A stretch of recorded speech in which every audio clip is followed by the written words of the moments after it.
Good morning all. Schools of management thought. നമ്മൾ ഇന്ന് discuss ചെയ്യുന്ന ഒരു ടോപ്പിക്കാണ് സ്കൂൾസ് ഓഫ് മാനേജ്മെൻറ്റ് തോട്ട്. ഈ മാനേജ്മെൻറ്റ് തോട്ട് ഇൻട്രൊഡ്യൂസ് ചെയ്യാനുള്ള കാരണം, അത് പഠിക്കേണ്ട ആവശ്യകത എന്ന് പറഞ്ഞിട്ടുണ്ടെങ്കിൽ, studying various schools of management thought is to enable you to recognise and appreciate how development in the field of management could contribute to current പ്രാക്ടീസസും. ഈ സ്കൂൾസ് ഓഫ് മാനേജ്മെൻറ്റ് തോട്ട് പഠിക്കേണ്ട ആവശ്യകത എന്ന് പറഞ്ഞിട്ടുണ്ടെങ്കിൽ, കറൻറ്റ് പ്രാക്ടീസസിൽ മാനേജ്മെൻറ്റ് എത്രത്തോളം development ഉണ്ടായിട്ടുണ്ട്, അതിൻ്റെ അപ്രീസിയേഷന് എന്നുള്ള കാര്യങ്ങളൊക്കെ റെക്കഗ്നൈസ് ചെയ്യാനും അത് ഐഡൻറ്റിഫൈ ചെയ്യാനും വേണ്ടിയിട്ടാണ് നമ്മൾ ഈ സ്കൂൾസ് ഓഫ് മാനേജ്മെൻറ്റ് തോട്ട് പഠിക്കുന്നത്. An examination of past and present approaches can help to discover the strength and weakness of the managerial practices. Finally, it helps to choose appropriate management styles. നമ്മൾ പാസ്റ്റായിട്ടുള്ള ക്ലാസിക്കലായിട്ടുള്ളയും present modern ആയിട്ടുള്ള approaches പഠിക്കുന്നത്. It helps to discover the strength and weakness of managerial practices. Managerial പ്രാക്ടീസസിലെ സ്ട്രെങ്ത്തും വീക്ക്നെസ്സും നമുക്ക് എന്ത് ചെയ്യാൻ പറ്റും, നമുക്ക് ഐഡൻറ്റിഫൈ ചെയ്യാൻ പറ്റും. എന്നിട്ട് അത് ഐഡൻറ്റിഫൈ ചെയ്തതിന് ശേഷം it's finally helps to choose appropriate management style. നമ്മുടെ ഓർഗനൈസേഷന് സ്വെറ്റബിൾ ആയിട്ടുള്ള അപ്രോപ്രിയേറ്റ് ആയിട്ടുള്ള മാനേജ്മെൻറ്റ് സ്റ്റൈൽ നമുക്ക് ചൂസ് ചെയ്യാൻ ഈ സ്കൂൾസ് ഓഫ് മാനേജ്മെൻറ്റ് പഠിക്കുന്നത് വഴി നമുക്ക് എന്ത് ചെയ്യാൻ പറ്റും, നമുക്ക് ഹെൽപ്പ് ചെയ്യുന്നുണ്ട്. Various schools of management thought ഉണ്ട്. അതിൽ different types of management thought ഉണ്ട്. ഈ തോട്ട് ഓരോന്നും പഠിച്ചതിന് ശേഷം നമ്മുടെ ഓർഗനൈസേഷന് സ്വെറ്റബിൾ ആയിട്ടുള്ള അല്ലെങ്കിൽ അപ്രോപ്രിയേറ്റ് ആയിട്ടുള്ള ഏത് മാനേജ്മെൻറ്റ് തോട്ടാണ് നമുക്ക് അപ്രോപ്രിയേറ്റ് ആയിട്ടുള്ളതെന്ന് എന്ത് ചെയ്യുക, ഐഡൻറ്റിഫൈ ചെയ്യാം. അതിൽ ഒന്നാമത്തെ മാനേജ്മെൻറ്റ് തോട്ടാണ് എംപിരിക്കൽ അപ്രോച്ച്, രണ്ടാമത്തെ ക്ലാസിക്കൽ അപ്രോച്ച്, മൂന്ന് നിയോ classical approach. Neo classical approach can be divided into two: human relation approach and human behavior approach. Then fourth management thought is social system approach, then modern management theory. Modern management we can again classified into four types, that is management science approach, system approach, operational approach, contingency or situation approach. നമുക്ക് ഓരോന്നും എന്താണെന്ന് detailed ആയിട്ട് നോക്കാം. Empirical അപ്രോച്ചാണ് നമ്മൾ discuss ചെയ്യുന്നത്. Empirical approach എന്ന് പറഞ്ഞിട്ടുണ്ടെങ്കിൽ it's give importance to the study of experiences of success and failures of practising managers. മാനേജേഴ്സിൻ്റെ സക്സസ് ആൻഡ് ഫെയിലിയേഴ്സ് എക്സ്പീരിയൻസിലൂടെ മനസ്സിലാക്കുന്ന ഒരു അപ്രോച്ചാണ് ഇത് എംപിരിക്കൽ അപ്രോച്ച് എന്ന് പറഞ്ഞിട്ടുണ്ടെങ്കിൽ. ഈ മാനേജേഴ്സിൻ്റെ നമ്മുടെ അവരുടെ സക്സസ്, അവരുടെ ഫെയിലിയേഴ്സൊക്കെ എന്ത് ചെയ്യുക, എക്സ്പീരിയൻസ് വഴി നമ്മൾ എന്ത് ചെയ്യുക, കണ്ടറിഞ്ഞ് മനസ്സിലാക്കിയതിന് ശേഷം നമുക്ക് ഈ അപ്രോച്ച് സ്യൂട്ടബിൾ ആണോ അല്ലയോ എന്ന് എന്ത് ചെയ്യുക, നോക്കുക. അതാണ് എംപിരിക്കൽ അപ്രോച്ചിൽ. മാനേജ്മെൻറ്റിൻ്റെ എക്സ്പീരിയൻസ് ആണ് അവിടെ എന്ത് ചെയ്യുന്നത്, നോക്കുന്നത്. എംപിരിക്കൽ അപ്രോച്ചിൽ അവരുടെ സക്സസ് ആൻഡ് ഫെയിലിയേഴ്സിൻ്റെ എക്സ്പീരിയൻസ് ആണ് നമ്മൾ എംപിരിക്കൽ അപ്രോച്ചിൽ നോക്കുന്നത്. According to this approach, it is a study of practical experience of managers, and such a study would provide a better understanding to the effective way of managing business enterprises. ഈ empirical അപ്രോച്ചിൽ എന്താ പറഞ്ഞത്, മാനേജേഴ്സിൻ്റെ പ്രാക്ടിക്കലായിട്ടുള്ള experience ആണ് നമ്മൾ എന്ത് ചെയ്യുന്നത്, identify ചെയ്യുന്നത് അല്ലെങ്കിൽ observe ചെയ്യുന്നത് അവരുടെ പ്രാക്ടിക്കലായിട്ടുള്ള എക്സ്പീരിയൻസ് ആണ്. അങ്ങനെ എക്സ്പീരിയൻസ് ചെയ്യുന്നത് വഴി it should provide a better understanding to the effective way of managing business enterprises. Business enterprises എങ്ങനെ, ഹൗ ടു എങ്ങനെ മാനേജ് ചെയ്യാം എന്നുള്ളത് നമുക്ക് എന്ത് ചെയ്യാം, ഈ മാനേജേഴ്സിൻ്റെ എക്സ്പീരിയൻസ്, പ്രാക്ടിക്കൽ എക്സ്പീരിയൻസ് ഒബ്സർവ് ചെയ്യുന്നത് വഴി നമുക്ക് എന്ത് ചെയ്യാൻ പറ്റും, മനസ്സിലാക്കാൻ പറ്റും. But one important limitation of this approach is that treating management like a law may not be true in all cases. all cases ആണ്. നമ്മൾ ഇതിൻ്റെ ഒന്നാമത്തെ ഇമ്പോർട്ടൻറ്റ് ലിമിറ്റേഷൻ എന്ന് പറഞ്ഞിട്ടുണ്ടെങ്കിൽ, നമുക്ക് മാനേജ്മെൻറ്റിനെ നമുക്കൊരു ഒരു മാനേജ്മെൻറ്റിനെ ഒരു ഇതാക്കിയിട്ട് നമുക്ക് എന്ത് ചെയ്യാൻ പറ്റില്ല, ട്രീറ്റ് ചെയ്യാൻ പറ്റില്ല. May not be true in old cases. അവരുടെ എക്സ്പീരിയൻസും അല്ലെങ്കിൽ അവരുടെ പ്രാക്ടിക്കൽ ആയിട്ടുള്ള നോളജൊക്കെ നോക്കിയിട്ട് നമുക്ക് എന്ത് ചെയ്യാൻ പറ്റില്ല, എല്ലാ സമയത്തും അത് എന്ത് ചെയ്യാൻ പറ്റില്ല, അപ്ലൈ ചെയ്യാൻ പറ്റില്ല. ചില സമയത്ത് നമ്മളത് അപ്ലൈ ചെയ്യുമ്പോൾ അത് ട്രൂ ആയിരിക്കും, ബട്ട് ചില കേസിൽ നമ്മളത് അപ്ലൈ ചെയ്യുമ്പോൾ എന്തായിരിക്കും, നമുക്കത് ശരിയാവണമെന്നില്ല. Not two situations are exactly identical. അതായത് അവർ ഒബ്സർവ് ചെയ്ത ആ ഒരു സിറ്റുവേഷനും നമുക്ക് ഭാവിയിൽ വരാൻ പോകുന്ന സിറ്റുവേഷനും എന്തായിരിക്കാം, സെയിം ആവണമെന്നില്ല. ചില വ്യത്യാസങ്ങളും കാര്യങ്ങളും ആയിരിക്കും. അപ്പോൾ ആ ഒരു ഇത് നമുക്ക് എന്ത് ചെയ്യാൻ പറ്റില്ല, ഈ ഫ്യൂച്ചറിൽ വരുന്നതിൽ നമുക്ക് അപ്ലൈ ചെയ്യാൻ പറ്റില്ല.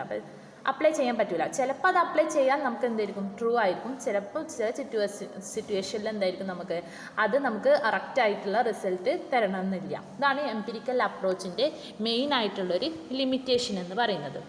ഇനി രണ്ടാമത്തെ അപ്രോച്ചാണ് ക്ലാസിക്കൽ അപ്രോച്ച്. ഓൾഡ് ആയിട്ടുള്ള ഒരു അപ്രോച്ചാണിത്, ക്ലാസിക്കൽ അപ്രോച്ച്.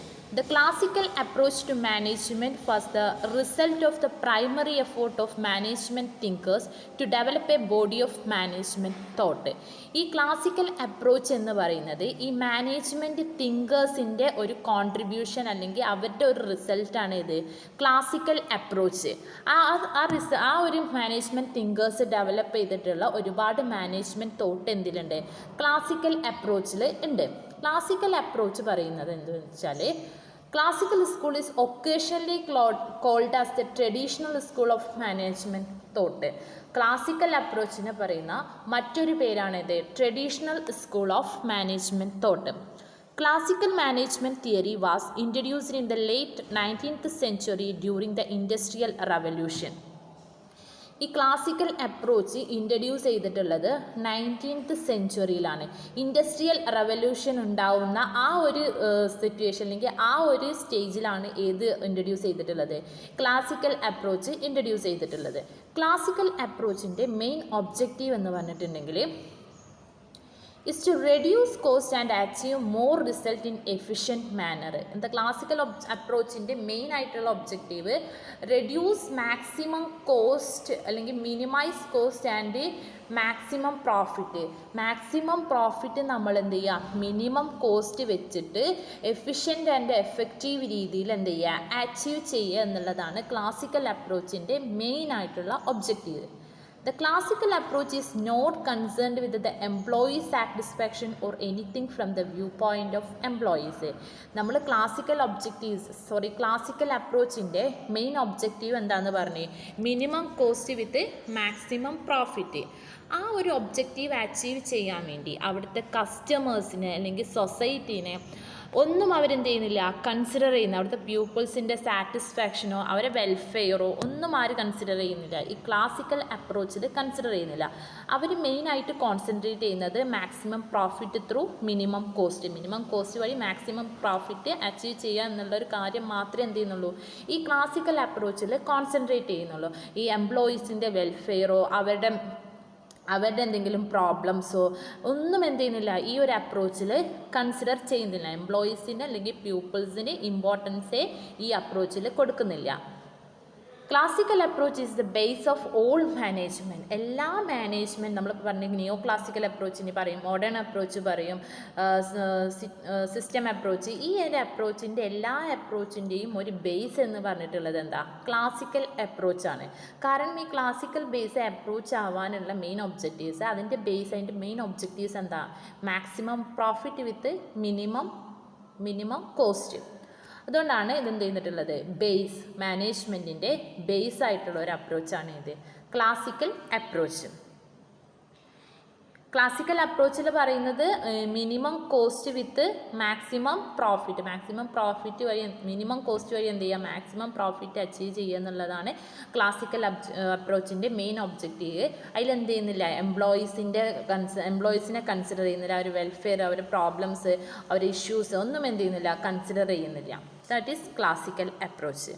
ഇനി നെക്സ്റ്റ് വരുന്നതാണ് നിയോ ക്ലാസിക്കൽ അപ്രോച്ച്.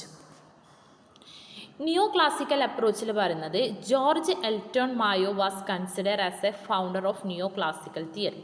ഈ നിയോ ക്ലാസിക്കൽ തിയറി കണ്ടെത്തിയിട്ടുള്ള ആളെന്ന് പറഞ്ഞിട്ടുണ്ടെങ്കിൽ ജിയോ എൽട്ടൺ മായോ. ഇയാളാണ് എന്ത് ചെയ്തിട്ടുള്ളത്, ഈ നിയോ ക്ലാസിക്കൽ അപ്രോച്ചിൻ്റെ founder. The neoclassical theory is the extant version of classical theory. Classical തിയറിയിൽ എന്ത് പറഞ്ഞിട്ടുണ്ട്? ക്ലാസിക്കൽ തിയറിയാണ് എല്ലാ തിയറീസിൻ്റെയും ബേസ് എന്ന് പറഞ്ഞ്. പക്ഷേ എന്ത് ചെയ്യുന്നുണ്ട്? ക്ലാസിക്കൽ തിയറിയിൽ ചില ലിമിറ്റേഷൻസ് ഉണ്ട് എന്ന് പറഞ്ഞു. എന്താ ലിമിറ്റേഷൻസ്? എന്ത് ചെയ്യുന്നില്ല? എംപ്ലോയീസിനെ അല്ലെങ്കിൽ ഓർഗനൈസേഷനകത്തുള്ള പ്യൂപ്പിൾസിനെ എന്ത് ചെയ്യുന്നില്ല? കൺസിഡർ ചെയ്യുന്നില്ല. അവരെ വെൽഫെയർ അല്ലെങ്കിൽ അവരെ ഇഷ്യൂസ് ഒന്നും എന്ത് ചെയ്യുന്നില്ല? കൺസിഡർ ചെയ്യുന്നില്ല. സോ അതുകൊണ്ട് തന്നെ എന്ത് ചെയ്യുന്നു? നിയോ ക്ലാസിക്കൽ തിയറി എന്ന് പറഞ്ഞിട്ടുള്ള ഒരു പുതിയ വേർഷൻ എന്ത് ചെയ്ത്? എക്സ്റ്റെൻഡ് ചെയ്ത്. കാരണം ക്ലാസിക്കൽ തിയറീൻ്റെ ചില പോരായ്മകൾ പരിഹരിക്കാൻ വേണ്ടിയിട്ടാണ് ഏത് വന്നിട്ടുള്ളത്? നിയോ ക്ലാസിക്കൽ അപ്രോച്ച് വന്നിട്ടുള്ളത്. സോ നമുക്ക് എന്ത് പറയാം? ക്ലാസിക്കൽ തിയറീൻ്റെ ഒരു എക്സ്റ്റെൻഡ് വേർഷനാണ് ഏത്? നിയോ classical theory. Classical theory is focused more on structure and physical aspects of the worker. Classical തിയറിയിൽ എന്താ ചെയ്യുന്നത്? സ്ട്രക്ചർ ആൻഡ് ഫിസിക്കൽ ആയിട്ടുള്ള ആസ്പെക്ട്സ് അല്ലെങ്കിൽ അവരുടെ സ്ട്രക്ചർ മാത്രമേ എന്ത് ചെയ്യുന്നുള്ളൂ? എംപ്ലോയീസിൻ്റെ ആ സ്ട്രക്ചർ അല്ലെങ്കിൽ ഫിസിക്കൽ ആയിട്ടുള്ള ആസ്പെക്ട്സ് മാത്രമേ ഇത് കൺസിഡർ ചെയ്യുന്നു. ക്ലാസിക്കൽ അപ്രോച്ചിൽ നമ്മൾ കൺസിഡർ ചെയ്യുന്നു. അവരെ മെൻ്റലി ആയിട്ടുള്ള പല പ്രോബ്ലംസും അവരുടെ സാറ്റിസ്ഫാക്ഷൻസ് അവരുടെ ഇഷ്യൂസ് അവരുടെ വെൽഫെയർ ഒന്നും എന്ത് ചെയ്യുന്നില്ല? ക്ലാസിക്കൽ അപ്രോച്ചിൽ നമ്മൾ കൺസിഡർ ചെയ്യുന്നില്ല. But neo classical theory give important to social and human aspects of the workers and his relations in the management. Neo classical തിയറിയിൽ എന്ത് ചെയ്യുന്നുണ്ട്? Social and human aspects of the വർക്കേഴ്സിൻ്റെ social ആയിട്ടുള്ളെങ്കിലും അല്ലെങ്കിൽ human ആസ്പെക്ട്സും അല്ലെങ്കിൽ mentally ആയിട്ടുള്ള ആസ്പെക്ട്സും ഒക്കെ ഏതിൽ കൺസിഡർ ചെയ്യുന്നുണ്ട്? നിയോ ക്ലാസിക്കൽ തിയറീസിൽ കൺസിഡർ ചെയ്യുന്നുണ്ട്. The neoclassical theory is also called the behavioral theory of the organization or human relation approach. Neoclassical theory-നെ നമുക്ക് രണ്ടായിട്ട് ക്ലാസിഫൈ ചെയ്യാം. അതിൽ ബിഹേവിയറൽ തിയറി അപ്രോച്ചും ഹ്യൂമൻ റിലേഷൻസ് അപ്രോച്ചും. അപ്പോൾ എന്താണ് ഹ്യൂമൻ റിലേഷൻസ് അപ്രോച്ച് എന്ന് നോക്കാം. നിയോ ക്ലാസിക്കലിലുള്ള രണ്ട് തിയറീസാണ് ഹ്യൂമൻ റിലേഷൻസ് അപ്രോച്ചും ഹ്യൂമൻ ബിഹേവിയർ അപ്രോച്ചും. ഹ്യൂമൻ റിലേഷൻസ് അപ്രോച്ച് എന്ന് പറഞ്ഞിട്ടുണ്ടെങ്കിൽ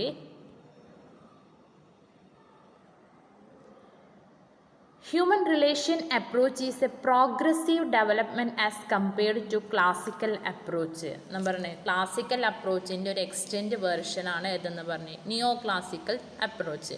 ആ നിയോ ക്ലാസിക്കലിൽ വരുന്നതാണ് ഏത്? Human relation approach. അപ്പോൾ ക്ലാസിക്കൽ തിയറിൻ്റെ ഒരു ഡെവലപ്മെൻറ്റിനുള്ള ഒരു അപ്രോച്ചാണ് ഏത്? Human relation approach. അതിൽ productivity is not treated. Classical തിയറിയിൽ എന്താ നോക്കുന്നത്? Productivity, minimum cost with maximum profit ആണ് നമ്മൾ നോക്കുന്നത്. പക്ഷേ in case of human relations approach we cannot consider the productivity. നമ്മൾ എന്ത് ചെയ്യുന്നില്ല? പ്രൊഡക്ടിവിറ്റി നമ്മൾ കൺസിഡർ ചെയ്യുന്നില്ല. Cooperation of employees, team spirit and their satisfaction are treated as a factor useful four racing productivity. Productivity നമ്മുടെ ഓർഗനൈസേഷനകത്തുള്ള productivity raise ചെയ്യാനുള്ള main factor എന്ന് പറഞ്ഞിട്ടുണ്ടെങ്കിൽ എംപ്ലോയീസ് തമ്മിലുള്ള കോഓപ്പറേഷനും അവരുടെ ടീം സ്പിരിറ്റും അവരുടെ സാറ്റിസ്ഫാക്ഷനും. ഈ ഓരോ കാര്യങ്ങൾ കൊണ്ടായിരിക്കണം എന്ത് ചെയ്യുന്നത്? പ്രൊഡക്ടിവിറ്റി, ഫേമിൻ്റെ പ്രൊഡക്ടിവിറ്റി മാക്സിമം കൂടുന്നത്. ഓർഗനൈസേഷൻ്റെ പ്രൊഡക്ടിവിറ്റി കൂടാനുള്ള പ്രധാന കാരണം എന്ന് പറഞ്ഞിട്ടുണ്ടെങ്കിൽ എന്താ? കോഓപ്പറേഷൻ ഓഫ് എംപ്ലോയീസ് തമ്മിലുള്ള ഒരു കോഓപ്പറേഷൻ, അവരുടെ ടീം സ്പിരിറ്റ്, അവരുടെ സാറ്റിസ്ഫാക്ഷൻ, ഈ ഒരു രീതിയിലായിരിക്കും എന്ത് ചെയ്യുന്നത്? പ്രൊഡക്ടിവിറ്റി കൂടുക. എംപ്ലോയീസ് തമ്മിൽ നല്ലൊരു കോഓപ്പറേഷൻ, നല്ലൊരു റിലേഷൻ മെയിൻറ്റെയിൻ ചെയ്യുക. അവരൊരു ടീമായിട്ട് എന്ത് ചെയ്യുക? ടീമായിട്ട് രൂപീകരിച്ചിട്ട് അവരെന്ത് ചെയ്യുക? ഓർഗനൈസേഷൻ ഗോൾ അച്ചീവ് ചെയ്യാൻ വേണ്ടിയിട്ട് അച്ചീവ് ചെയ്യുക. ദെൻ അവരുടെ സാറ്റിസ്ഫാക്ഷൻസ്, അവർക്ക് ആ ഓർഗനൈസേഷനിൽ നിന്ന് മാക്സിമം അല്ലെങ്കിൽ അവർ പ്രതീക്ഷിക്കുന്ന ഒരു സാറ്റിസ്ഫാക്ഷൻ ആ ഓർഗനൈസേഷനിൽ നിന്ന് കിട്ടിയിട്ടുണ്ടെങ്കിൽ, ഫോർ എക്സാമ്പിൾ പറയുകയാണെങ്കിൽ അവർക്ക് അവർ വർക്ക് ചെയ്യുന്നതിനുള്ള അവർ പ്രതീക്ഷിക്കുന്ന ഒരു സാലറി, ഹൈ സാലറി അല്ലെങ്കിൽ ഇൻഫ്രാസ്ട്രക്ചർ ആയിട്ടുള്ള ഫെസിലിറ്റീസ്, വർക്കിംഗ് കണ്ടീഷൻസ്, ഇങ്ങനത്തെ ഒക്കെ നല്ലതായിട്ട് കിട്ടുമ്പോൾ അവരുടെ സാറ്റിസ്ഫാക്ഷനും എന്ത് ചെയ്യും? കൂടും. സാറ്റിസ്ഫാക്ഷൻ കൂടുന്നത് വഴി എന്ത് ചെയ്യും? ഓർഗനൈസേഷനിൽ അവർ കൂടുതൽ പ്രൊഡക്ടിവിറ്റി ഇൻക്രീസ് ചെയ്യാൻ നോക്കും. കാരണം ഇപ്പോൾ 10 ഫോർ എക്സാമ്പിൾ ഇപ്പോൾ കമ്പനി വെക്കുകയാണ്, 10 പ്രൊഡക്റ്റ് പ്രൊഡ്യൂസ് ചെയ്താൽ ഒരു 10 രൂപ അധികം പ്രീമിയം അല്ലെങ്കിൽ അധികമായിട്ട് തരാമെന്ന് പറയുക. അങ്ങനെ അവർ പറയുമ്പോൾ എന്ത് ചെയ്യും, അവരുടെ പ്രൊഡക്ടിവിറ്റി അവിടെ മാക്സിമം അവർ കൂട്ടാൻ നോക്കും. 10 ഉള്ള 20 ആക്കാൻ നോക്കും, 20 ഉള്ള 30, കൂടുതൽ ക്യാഷ് കിട്ടാൻ വേണ്ടിയിട്ട് അവരെന്ത് ചെയ്യും, മാക്സിമം പ്രൊഡക്ടിവിറ്റി അവർ ഇൻക്രീസ് ചെയ്യും. അപ്പോൾ ഹ്യൂമൻ റിലേഷൻസ് അപ്രോച്ച് പ്രകാരം ഫേമിൻ്റെ അല്ലെങ്കിൽ ഓർഗനൈസേഷൻ്റെ പ്രൊഡക്ടിവിറ്റി റേസ് ചെയ്യുന്നത് എന്ത് വഴിയാണ്? കോപ്പറേഷൻ ഓഫ് എംപ്ലോയീസ് തമ്മിലുള്ള കോഓപ്പറേഷന്, ദെൻ അവരുടെ ടീം സ്പിരിറ്റ്, അവരുടെ സാറ്റിസ്ഫാക്ഷൻ, ഈ വഴിയായിരിക്കും എന്ത് ചെയ്യുന്നത്, ഒരു ഫേമിൻ്റെ പ്രൊഡക്ടിവിറ്റി ഇൻക്രീസ് ചെയ്യുന്നത്. Then human relations are the analysis of people's issues that arises due to interpersonal and organizational relationship.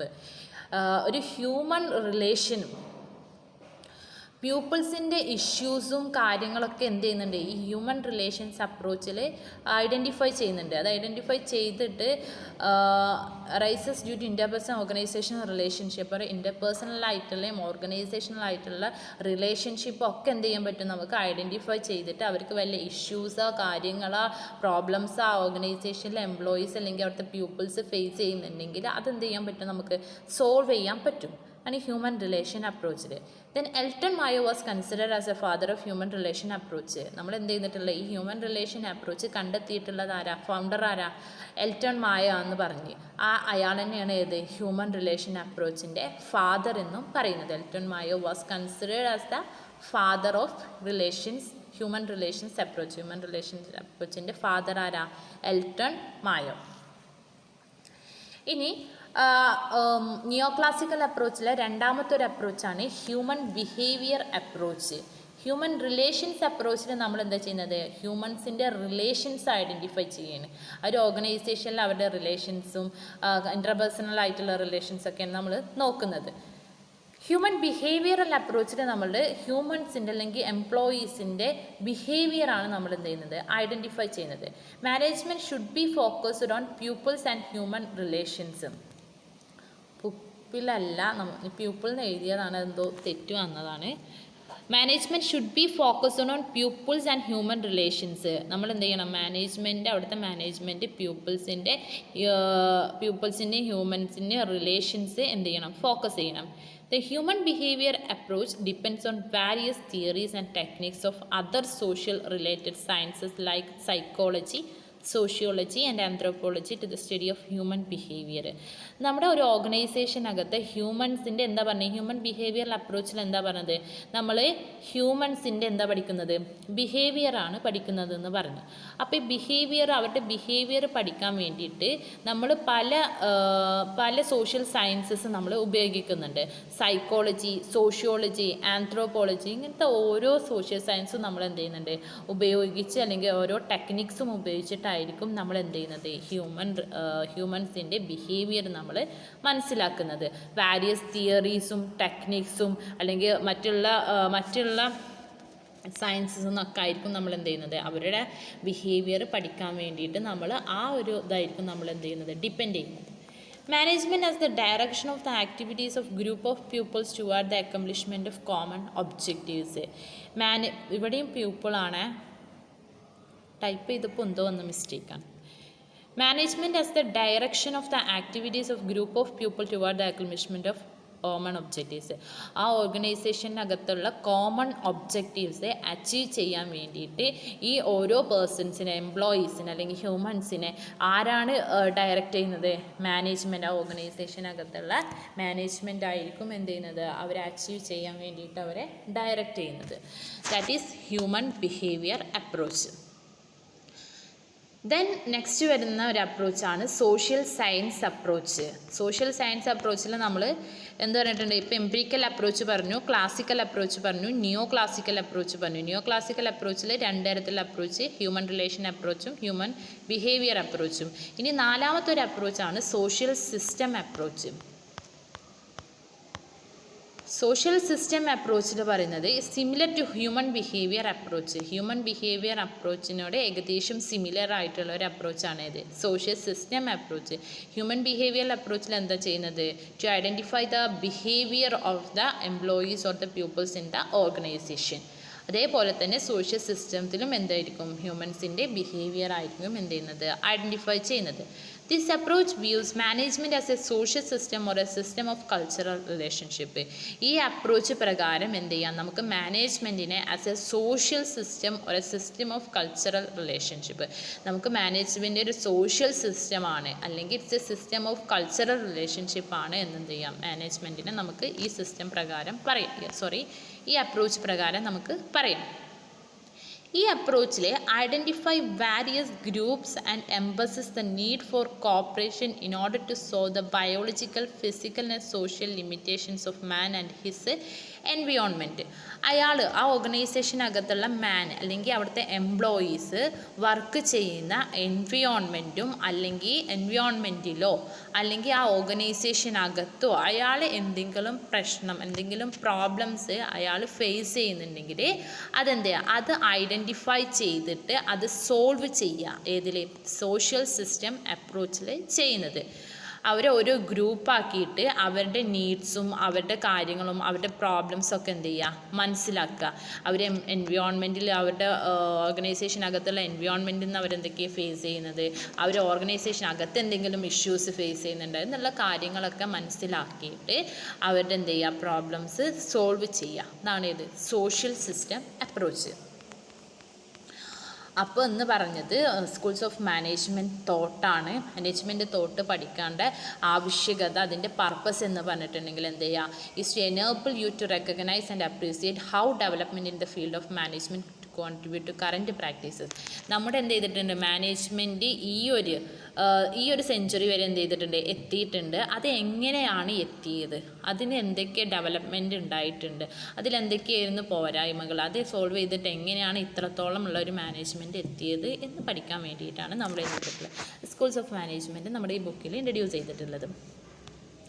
അതിൽ വേരിയസ് സ്കൂൾസ് ഓഫ് മാനേജ്മെൻറ്റ് തോട്ടുണ്ട്. Empirical approach, classical approach, neo classical approach, social approach, modern management approach. Empirical approach എന്ന് പറഞ്ഞിട്ടുണ്ടെങ്കിൽ അവിടെ നമ്മൾ importance കൊടുക്കുന്നത് മാനേജ്മെൻറ്റിൻ്റെ എക്സ്പീരിയൻസിനാണ്. അവരുടെ സക്സസ്സും failures ആയിട്ടുള്ള അവർ face ചെയ്തിട്ടുള്ള എക്സ്പീരിയൻസാണ് നമ്മൾ എംപിരിക്കൽ അപ്രോച്ചിൽ ഇമ്പോർട്ടൻസ് കൊടുക്കുക. ക്ലാസിക്കൽ അപ്രോച്ചിൽ നമ്മൾ കൊടുക്കുന്നത് അതിൽ നമ്മൾ മെയിൻ ആയിട്ടുള്ള ഒരു ഒബ്ജക്റ്റീവ്സ് എന്ന് വെച്ചാൽ minimum cost with maximum profit. ഇതാണ് ക്ലാസിക്കൽ അപ്രോച്ചിലെ മെയിൻ ഒബ്ജക്റ്റീവ്സ്. അവിടെ എന്ത് ചെയ്യുന്നില്ല, എംപ്ലോയീസിൻ്റെ വെൽഫെയർ അല്ലെ എംപ്ലോയീസിൻ്റെ ഇഷ്യൂസ് പ്രോബ്ലംസ് ഒന്നും എന്ത് ചെയ്യുന്നില്ല, കൺസിഡർ ചെയ്യുന്നില്ല. ന്യൂ ക്ലാസിക്കൽ അപ്രോച്ച് പ്രകാരം നമ്മൾ എന്ത് ചെയ്യുന്നത്, എംപ്ലോയീസിനെയാണ് അവിടെ എന്ത് ചെയ്യുന്നത്, കോൺസെൻട്രേറ്റ് ചെയ്യുന്നത്. പ്രൊഡക്ഷനെക്കാട്ടിയും കൂടുതൽ നമ്മൾ എംപ്ലോയീസിനെയാണ് കോൺസെൻട്രേറ്റ് ചെയ്യുന്നത്. ഹ്യൂമൻ റിലേഷൻസ് അപ്രോച്ച് പ്രകാരം എന്ത് ചെയ്യുന്നത്, ഹ്യൂമൻസിൻ്റെ റിലേഷൻസ് ഐഡൻറ്റിഫൈ ചെയ്യുക, അതനുസരിച്ച് നമ്മൾ എന്ത് ചെയ്യുക, ഡിസിഷൻ എടുക്കുക. ഹ്യൂമൻ ബിഹേവിയർ അപ്രോച്ചിൽ പറയുന്നതും സെയിം. ദെൻ സോഷ്യൽ സിസ്റ്റം അപ്രോച്ചിന് നമ്മൾ എന്ത് ചെയ്യുക, ബിഹേവിയർ ആയിട്ടുള്ള ഹ്യൂമൻസിൻ്റെ ബിഹേവിയർ ആയിട്ടുള്ള കാര്യങ്ങൾ പഠിച്ച് മനസ്സിലാക്കിയതിന് ശേഷം നമ്മൾ എന്ത് ചെയ്യുക, ആ ഒരു അപ്രോച്ച് നമ്മൾ യൂട്ടിലൈസ് ചെയ്യാം. These are the approaches schools of management thoughts. ഇനി നമുക്ക് മോഡേൺ മാനേജ്മെൻറ്റ് തിയറിയും കൂടെ പഠിക്കാനുണ്ട്. അതിൻ്റെ സബ്ബായിട്ട് 4 അപ്രോച്ച് ഉണ്ട്. Management science approach, system approach, operational approach, then contingency or situation approach. അത് നമുക്ക് അടുത്ത ക്ലാസ്സിൽ ഡീറ്റെയിൽഡ് ആയിട്ട് പറയാം. Okay, thank you.